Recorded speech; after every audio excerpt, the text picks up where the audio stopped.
Thank you for joining Wars of the Rosies. And this is Cagliostro from the Encyclopedia of Freemasonry by Albert G. Mackey. Cagliostro. Of all the Masonic charlatans who flourished in the 18th century, the Count Cagliostro was the most prominent, whether we consider the ingenuity of his schemes of deception, the extensive field of his operations through almost every country of Europe, or the distinguished character and station of many of those whose credulity made them his victims. The history of Masonry in that century would not be complete without a reference to this prince of Masonic impostors. To write the history of Masonry in the 18th century and to leave out Cagliostro would be like enacting the play of Hamlet and leaving out the part of the Prince of Denmark. And yet Carlyle has had occasion to complain of the paucity of materials for such a work. Indeed, of one so notorious as Cagliostro comparatively, but little is to be found in print. The only works upon which he would write his life depend are a Life of him published in London 1787, Memoirs in Paris 1786, and Memoirs Authentiques, Strasbourg 1786. A Life in Germany published at Berlin, 1787, another in Italian published at Rome in 1791, and a few figurative pieces consisting chiefly of manifestos of himself and his disciples. Joseph Balsamo, subsequently known as Count Cagliostro, was the son of Peter Balsamo and Felicia Bracconi, both of mean extraction, who was born on the 8th of June 1743 in the city of Palermo. Upon the death of his father, he was taken under the protection of his maternal uncles, who caused him to be instructed in the elements of religion and learning, by both of which he profited so little that he eloped several times from the seminary of St. Roch near Palermo, where he had been placed for his instruction. At the age of 13, he was carried to the Covenant of the Good Brotherhood at Castiglione. There, having assumed the habit of a novice, he was placed under the tuition of the apothecary, from whom he learned the principles of chemistry and medicine. His brief residence at the convent was marked by violations of many of its rules, and finally, abandoning it altogether, he returned to Palermo. There he continued his vicious courses, and was frequently seized and imprisoned for infractions of the law. At length, having cheated a goldsmith named Marano of a large amount of gold, he was compelled to flee from his native country. He then repaired to Messina, where he became acquainted with the one Altutas, who pretended to be a great chemist. Together they proceeded to Alexandria in Egypt, where, by means of certain chemical, or perhaps rather by financial, operations, they succeeded in collecting a considerable amount of money. Their next appearance is in the island of Malta, where they worked for some times in the laboratory of the Grand Master Pinto. There Altutas died,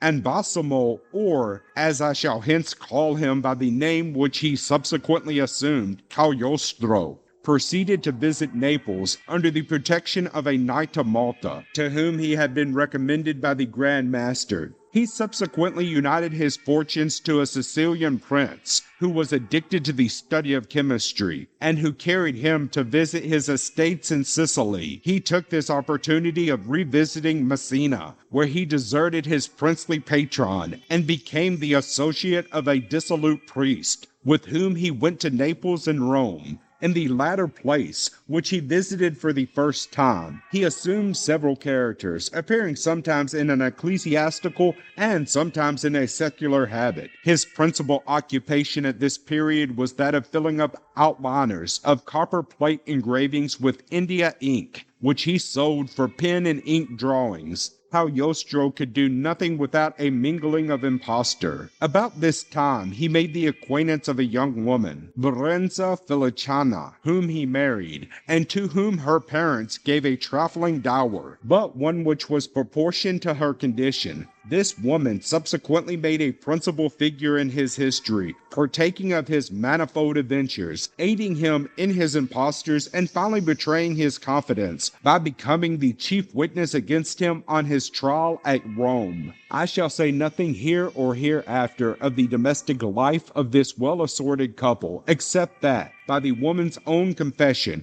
it was guided by the most immoral principles and marked by the most licentious practices.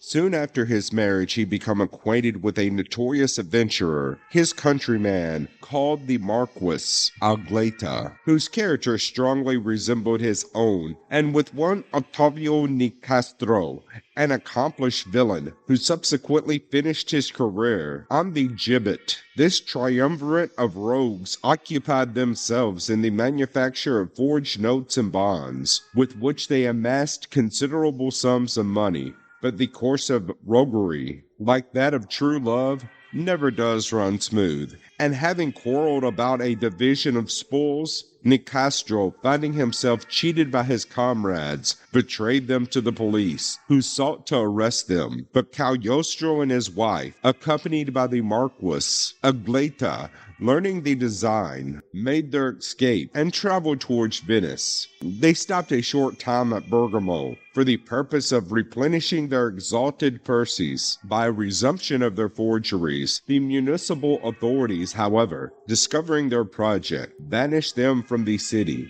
The Marquis fled alone, carrying with him the funds, and leaving Cagliostro and his wife in so destitute a condition that they were compelled to beg their way as pilgrims through Sardinia and Genoa. At length they arrived at Altave, in Spain. Here, by the practice of a little of his usual chicanery, the Count was able to recruit his impoverished fortunes. Thence they traveled to Barcelona, where they remained 6 months, living upon those who they could delude, and finally retired to Lisbon, whence they subsequently went to England. In the year 1772, we found Cagliostro in London, where he remained about 12 months. During this period, he attempted to practice his chemical secrets, but not, it appears, with much success, as he was compelled to sell some of his jewels to obtain the means of subsistence, and was at length thrown into the King's Bench prison by his creditors. Being released from confinement, he passed over into France and was engaged for some years in visiting the different capitals of Europe, where he professed to be in possession of the hermetic secrets for restoring youth, prolonging life, and transmuting the baser metals into gold. Dupes were not wanting, and Cagliostro seems to have been successful in his schemes for enriching himself by obtaining money under false pretenses. In 1776, Cagliostro again repaired to London. Here he appeared with renovated fortunes, and taking a house in a fashionable neighborhood, attracted attention by the splendor of his domestic establishment. In London, during this visit, Cagliostro became connected with the Order of Freemasonry. In the month of April, he received the degrees in Esperant Lodge No. 289, which then met at the King's Head Tavern. Cagliostro did not join the order with disinterested motives, or at least he determined in a very short period after his initiation to use the institution as an instrument for the advancement of his personal interest. Here he is said to have invented, in 1777, that grand scheme of impostor under the name of Egyptian Masonry, by the propagation of which he subsequently became so famous as the great Masonic charlatan of his age. London did not fail to furnish him with a fertile field for his impositions, and the English Masons seemed no ways reluctant to become his dupes. But, being ambitious for the extension of his right, and anxious for the greater income which it promised, he again passed over to the continent, where he justly anticipated abundant success in its propagation, as this Egyptian Masonry constituted the great pursuit of the rest of his life, and was the instrument which he used for many years to make dupes of thousands of credulous persons, among whom not a few princes, nobles, and philosophers are to be counted. It is proper that, in any biography of this great charlatan, Some account should be given of the so-called Masonic scheme of which he was the founder. This account is to be derived, as all accounts hitherto published on the same subject have been, from the book which came into the possession of the Inquisition at the trial of Cagliostro, and which purports to contain the rituals of his degree. Of this work, which Carlyle calls in his rough style a certain expository Masonic order book of Cagliostro's, the author of the Italian biography, who writes, however, in the interest of the Church, and with the sanction of the Apostolic Chamber, says that the style is so elegant that it could not have been composed by himself, but he admits that the materials were furnished by Cagliostro and put into form by some other person of greater scholarship. But this as it may, this book furnishes us with the only account of the Masonry of Cagliostro, and to its contents we must resort, as very fully extracted in the Compendio della Vita. Cagliostro states that in England he purchased some manuscripts from one George Costin, which treated of Egyptian masonry, but with a system somewhat magical and superstitious. Upon this plan, however, he resolved to build up a new ritual of masonry, assuming the title of Grand Captain, a title derived from that of the High Priest of Egypt. Cagliostro promised his followers to conduct them to perfection by means of moral and physical regeneration. By the first, to make them find the primal matter, or philosopher's stone, and the acacia, which consolidates in man the powers of the most vigorous youth and renders him immortal. By the second, to teach him how to procure the pentagon, which restores man to his primitive state of innocence, fortified by the original sin. He supposes Egyptian masonry was instituted by Enoch and Elias, who propagated it in different parts of the world, but that with time it lost much of its purity and splendor. All masonry but his own he called mere buffoonery, and adopted masonry he declares to have been almost destroyed. The object, therefore, of Egyptian masonry was to restore to its original luster the masonry of either sex. These ceremonies were conducted with great splendor. The Grand Captain was supposed to be invested with the faculty of commanding angels. He was invoked on all occasions, and everything was supposed to be accomplished through the force of his power, imparted to him by the deity. Egyptian masonry was very tolerant. Men of all religions were admitted, provided they acknowledged the existence of God and the immortality of the soul, and had been previously initiated into the ordinary masonry. There were 3 degrees as in ancient craft masonry, and men elevated to the rank of masters took the names of the ancient prophets, while women assumed those of the sibyls. The oath exacted from the former was in the following words: I promise, I engage, and I swear never to reveal the secrets which shall be imparted to me in this temple, and blindly to obey my superiors. The oath of the women differed slightly from this. I swear before the eternal God of the Grand Mistress, and of all who hear me, never to write or cause to be written anything that shall pass under my eyes, condemning myself in the event of my imprudence, to be punished according to the laws of the Grand Founder and of all my superiors. I likewise promise the exact observance of the other 6 commandments imposed on me, that is to say, love of God, respect for my sovereign, veneration for religion and the laws, love of my fellow creatures, and attainment without bounds for our order, and the blindest submission to the rules and code of our ritual, such as they may be communicated to me by the Grand Mistress. In the ceremonial of admitting a woman to the degree of apprentice, the Grand Mistress breathed upon the face of the recipient from the forehead to the chin, saying, I thus breathe upon you to cause the truths possessed by us to germinate and penetrate within your heart. I breathe upon you to fortify your spiritual part. I breathe upon you to confirm you in the faith of all your brothers and sisters according to the engagements that you have contracted. We create you a legitimate daughter of the true Egyptian adoption and of the Lodge Inn. We will that you be recognized as such by all the brothers and sisters of the Egyptian ritual, and that you enjoy the same prerogatives with them. Lastly, we impart to you the supreme pleasure of being henceforth and forever a Freemason.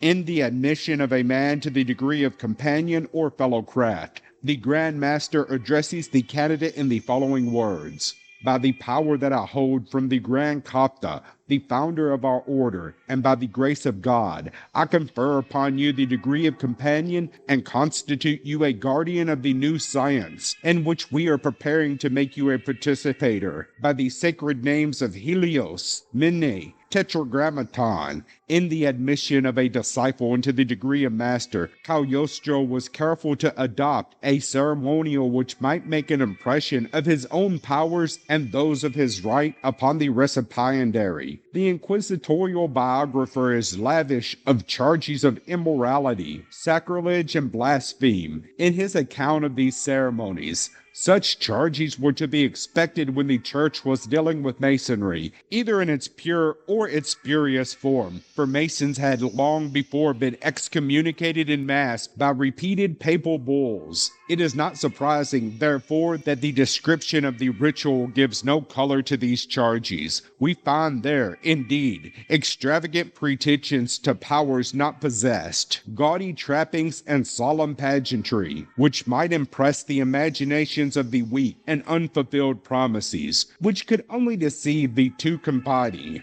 But everything was under the cloak of morality and religion, for Cagliostro was careful to declare in his patents that he labored only and wished his disciples to labor, for the glory of the eternal and for the benefit of humanity. This might have been, nay, undoubtedly was, hypocrisy, but it was certainly neither sacrilege nor blaspheme. We proceed now to inquire a specimen from this Inquisition biographer, to use a Carlylism of the ritual of admission into the degree of master. A young girl, sometimes it was a boy, was taken in a state of innocence, who was called pupil or dove. Then the master of the lodge imparted to this child the power that he had received before the first ball, a power which more particularly consisted in commanding the pure spirits. These spirits were 7 in number. They were said to surround the throne of the deity and to govern the 7 planets. Their names, according to Cagliostro's book, being Asael, Michael, Raphael, Gabriel, Uriel, Zoba-Akel, and Nashiel. The dove was brought before the master. The members addressed a prayer to heaven that it would vouchsafe the exercise of that power which it had been granted to the Grand Kapta. The pupil or dove always prayed to obtain the grace of working according to the behest of the Grand Master, and of serving as a mediator between him and the spirits, who on that account are called intermediates. Clothed in a long white robe, ornamented with blue ribbon and a red scarf, and having received the sufflation, she was enclosed in the tabernacle, a place hung with white. It had an entrance door, a window through which the dove made herself heard, and within was a bench and a little table, whereon burned 3 tapers. The master repeated his prayer and began to exercise the power that he pretended to have received from the Grand Kapta, in virtue of which he summoned the 7 angels to appear before the eyes of the pupil. When she announced that they were present, he charged her, by the power granted by God to the Grand Kapta,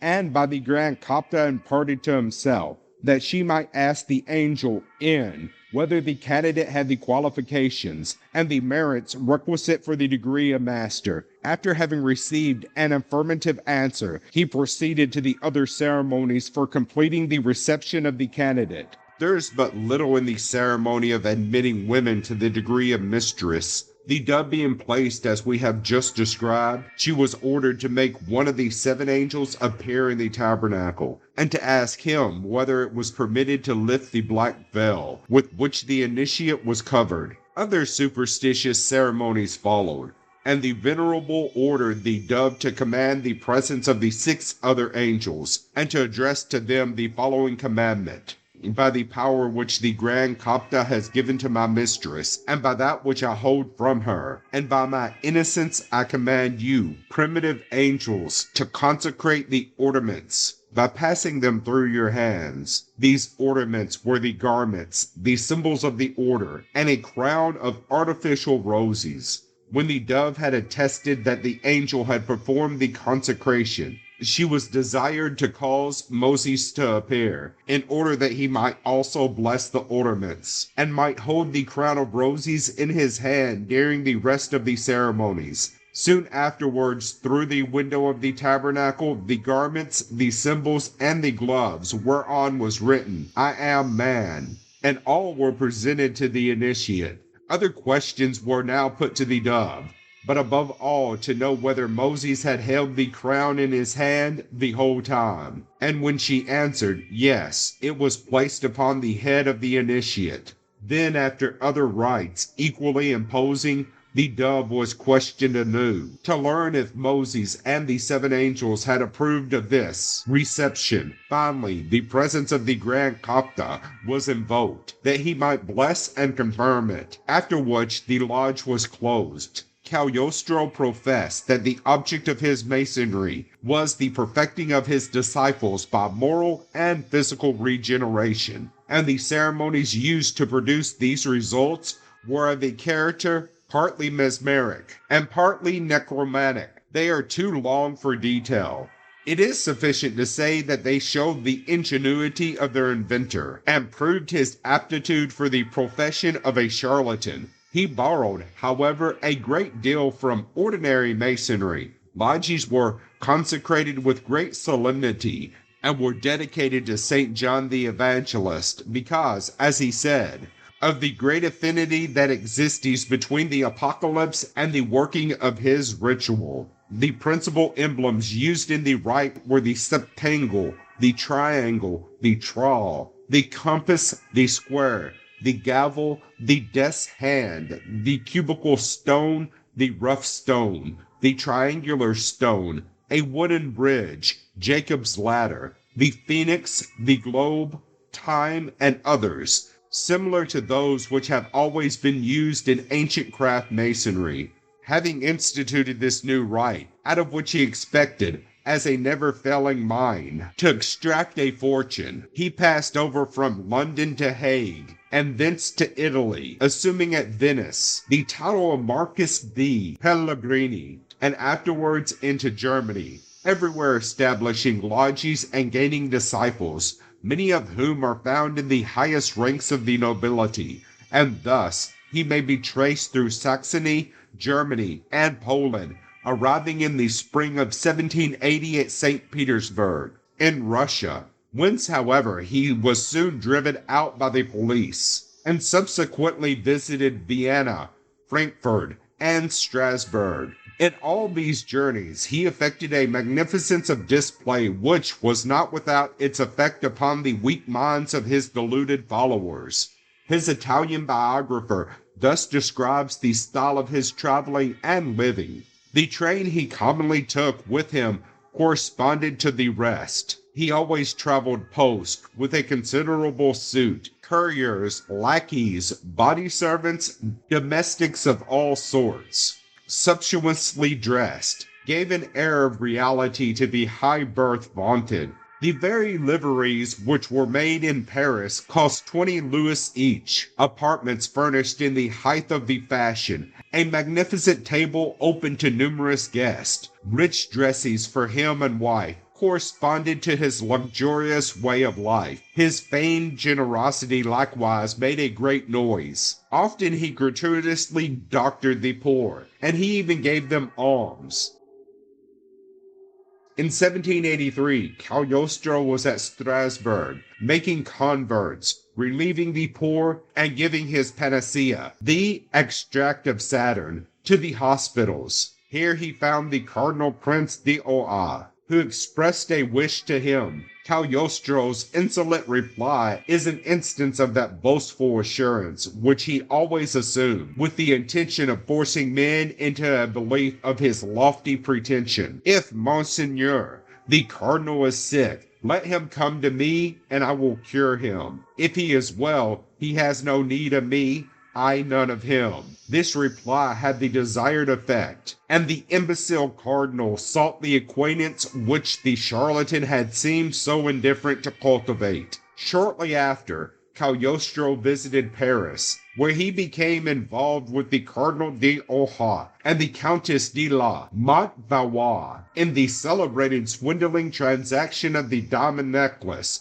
which attracted at the time the attention of all Europe and still excites great interest among the learned. The history, or rather the romance of this diamond necklace, is worth telling in brief words. Baimer, the king's jeweler at Paris, had exhausted all his skill and resources in the construction of a diamond necklace, which he hoped to dispose of to the Duchess du Berry, one of the royal mistresses. But the necklace, when completed, was of such exorbitant value, not less than £70,000, or almost $500,000, as to be beyond the purchasing power of even a king's favorite. The necklace, therefore, remained on the jeweler's hands for 3 years, as so much dead and locked-up capital. In vain did he attempt to excite the cupidity of the Queen, Marie Antoinette. She felt that it was a luxury in which she dared not indulge, in the crippled condition of the French finances. But there were others who had seen and longed for the possession of the costly gaud. The Countess de Valois, an adventuress about the court, resolved upon a stupendous course of fraud, through which she might obtain the coveted prize and convert its gems into ready money. She invited to her assistance Cagliostro, who was then at Paris, working at his Egyptian Masonry, and through his influence over the Cardinal Oha, secured the complicity, innocence or guilt as it may be, of the credulous prince. A woman named D'Oliva, some say it was Valois herself, of whose name Oliva was probably the anagram, was engaged to personate the queen, and through a contract, to which the forged signature of Marie Antoinette was affixed, and through the guarantee afforded by the cardinal, who, however, claimed that he was deceived, Baimer was induced to surrender the necklace to the countess for the queen, as he supposed, on terms of payment in installments. But the first installment and then the second remained unpaid. The jeweler, becoming impatient for his money, made a personal application to the queen, when for the first time the fraud was discovered. In the meantime, the necklace had disappeared, but it was known that the countess, from a state of indigence, had suddenly risen to the position of wealth, that her husband, de la Motte, had been in England selling diamonds, for the necklace, too costly to be sold as a whole, could be more readily disposed of when taken to pieces, and that Cagliostro, too, was in possession of funds, for which hardly the income of his Egyptian masonry would account. The Cardinal d'Oha alone appears to have derived no pecuniary advantage from the transaction. He was, however, arrested and placed in the Bastille, whither he was speedily followed by his 2 accomplices, the Countess and Cagliostro. The cardinal, either because no evidence could be found of his guilt, or he stoutly asserted his innocence, or because of his ecclesiastical character, was soon liberated. But as a suspicion still hovered over him, he was banished from the court. The Countess and Cagliostro endured a longer imprisonment, but were subsequently released from confinement and ordered to leave the kingdom. The Countess proceeded to England, where she printed her vindication and attempted to expose the Queen. Count Cagliostro also repaired to England to resume his adventures. There he published the memoirs of his life, in which he also seeks to vindicate himself in the affair of the diamond necklace.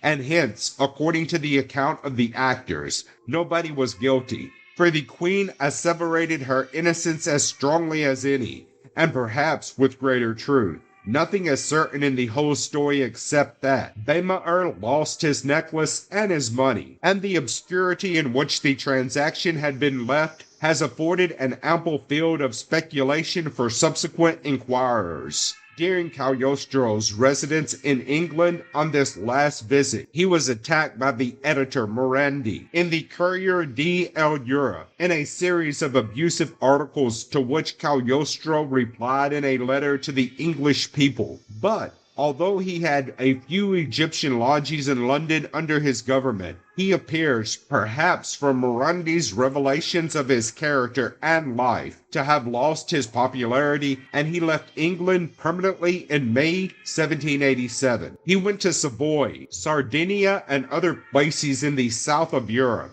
and at last, in May 1789, by an act of rash temerity, proceeded to Rome, where he recognized an Egyptian lodge under the very shadow of the Vatican. But this was more than the church, which had been excommunicating Freemasonry for 50 years, was willing to endure. On the 27th of December of that year, on the festival of St. John the Evangelist, to whom he had dedicated his lodges, the Holy Inquisition arrested him and locked him up in the castle of San Angelo. There, after such a trial as the Inquisition is wont to give to the accused, in which his wife is said to have been the principal witness against him, he was convicted of having formed societies and conventicles of Freemasonry. His manuscript, entitled Masonry Egyptian, was ordered to be burned by the public executioner, and he himself was condemned to death, a sentence which the Pope subsequently commuted for that of perpetual imprisonment. Cagliostro appealed to the French Constituent Assembly, but of course in vain. Thenceforth no more is seen of him. For 40 years this adventurer, who had filled during his life so large a space in the world's history, the associate of princes, prelates, and philosophers, the inventor of a spurious rite, which had, however, its thousands of disciples, languished within the gloomy walls of the prison of St. Leo, in the Duchy of Urbino, and at length in the year 1795, in a fit of apoplexy, bade the world adieu. Thank you for watching, and please don't forget to share, like, subscribe, and comment. And if you can, please consider donating to Wars of the Rosies. Links to PayPal and Patreon are in the description. Thank you so very much.